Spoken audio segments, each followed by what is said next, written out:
the support services, and the cultural services. And so, when we conserve our wildlife, it helps us in providing certain water resource. Apart from it, it also helps us in getting some regulating services such as water purification.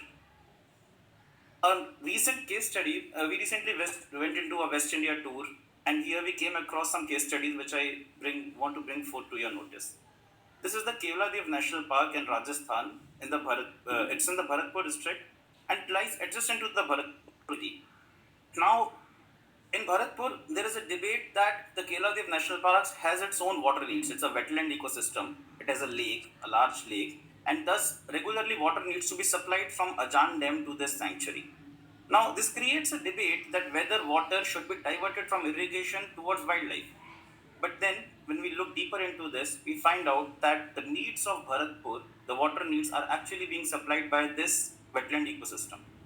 This ecosystem, when it is preserved in the form of a natural habitat for birds, is helping in recharging the groundwater. Along with it, it is also helping in regulating the groundwater. So, the groundwater that is polluted by industrial effluents, by agricultural effluents, is being regulated and is being purified by the plants that are grown here. So this is one cue that we can take in urban water governance, that if we have such wetlands in our urban landscape, it can actually help us in providing cleaner water and a sustainable water supply to our citizens and to the urban needs. The next is an inspiration that we can draw from Singaporean model. So Singapore, as we know, is a city state, and it has a lot of urbanization pressure. It has a restricted area. Its population is increasing. Yet Singapore, from right from its time of city planning, has focused upon reviving and keeping its green and blue infrastructure. So the green areas that we can see here are the parks that the city planning of Singapore incorporates, and then the circles that we can see are the future parks that they are planning to build in a landscape which has already a pressure of rising population and limited area. So the reason that they are doing is that they have got significantly positive results out of this. It's an equatorial country with continuous rainfall, and even despite that, they do not have incidents of urban floods. Secondly, they do not have incidences of erosion. The amount of soil erosion there is less. And thirdly, this has resulted into providing them with sustainable water supply, because it's an island state, so it is surrounded by sea. It doesn't have fresh water, but because they have this preserved green and blue infrastructure, it has helped them gain a sustainable water supply out of it. Next, I want to talk about tiger reserves. So when we talk about tiger reserves, mostly what people feel is that tiger reserves they approach tiger reserve from the perspective of tourism. They approach tiger reserve from the perspective that it's a cultural heritage that we need to preserve. But then there is a lot of economic and ecological valuation that comes out of tiger reserves. This is an of economic valuation of ecosystem services that was done across selected tiger reserve by the NTCA, the National Tiger Conservation Authority. And I would like to draw your attention to few points here. Apart from the water provisioning and the water purification services that these parks, tiger reserves provide, they also help in sediment regulation, nutrient recycling, moderation of extreme events, and waste assimilation. Now, when we put things in perspective, we can see that sediment regulation and nutrient cycling are those two things which are key for our water needs. When forests or when these tiger reserves provide services of nutrient recycling, they actually help us in decreasing eutrophication, that is destroying our freshwater ecosystem. Secondly, when they regulate the sediments, they reduce the erosion.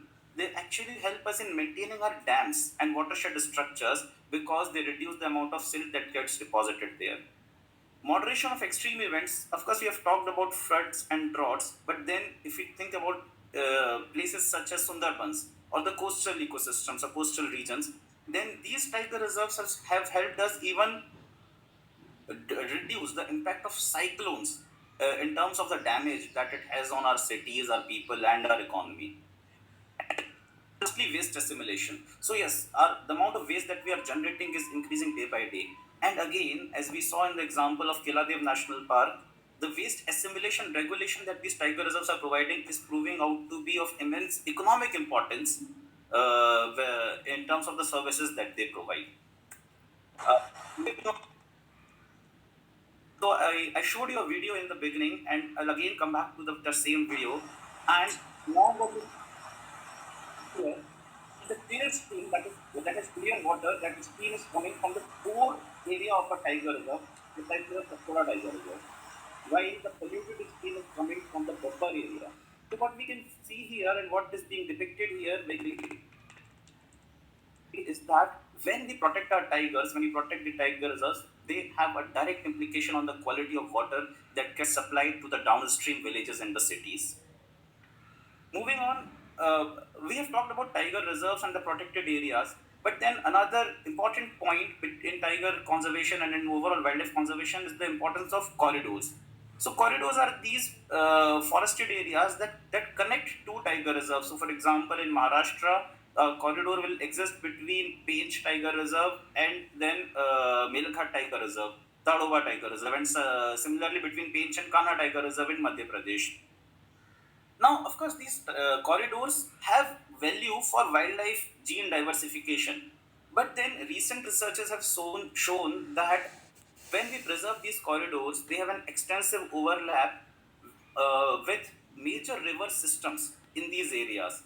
And one of they have major overlaps with the catchment area of five largest dams in these areas. This ultimately brings us benefit in terms of slowing down runoff, which reduces erosion, which increases groundwater recharge, and ultimately helps us in maintaining water quality and flow in the downstream areas. So we have to move beyond just protected areas and also think about these certain forested areas which do not have until now an eco in our legal system, but they provide important ecosystem services to us. And lastly, I want to draw your attention towards a case study that my respected course director recently exposed us to. The theme of this seminar and this World Water Day is about glacier conservation. And recently there was a report by Niti Aayog that approximately 5 million springs in India, and out of that, 3 million springs in Himachal Pradesh are facing scarcity and facing crisis. Their water is drying up. And to counter this, we have to see things in perspective that in these hilly areas, people have to travel a lot of distance to get fresh water, and these springs were the major source of fresh water for them, both for agricultural as well as drinking water needs. And to counter this, an initiative was taken up in the states of Uttarakhand and Himachal Pradesh by the Forest Department along with the CSR support of Tata Group.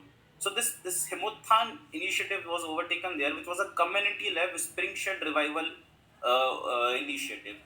Here, trenches were done, plantation was done, and then recharge ponds and check dams were created under a spring shed and a watershed approach. The result was that uh, 306 million liters of groundwater has been estimated to be recharged in these districts, and then it has benefited more than 65 villages in the area. This ultimately received a recognition from the side of the government, and President's Award for Swal Shakti Samman was provided to the forest development committees of these areas. What I want to emphasize here is that although yes, we are facing the challenge of climate change, we are facing the challenge of reducing and depleting water supplies, but if we take timely efforts such as spring shed management, watershed management, in conjunction with different departments, then we can actually be able to adapt and mitigate the crisis that is at our hands. So that's all from my side. Thank you so much.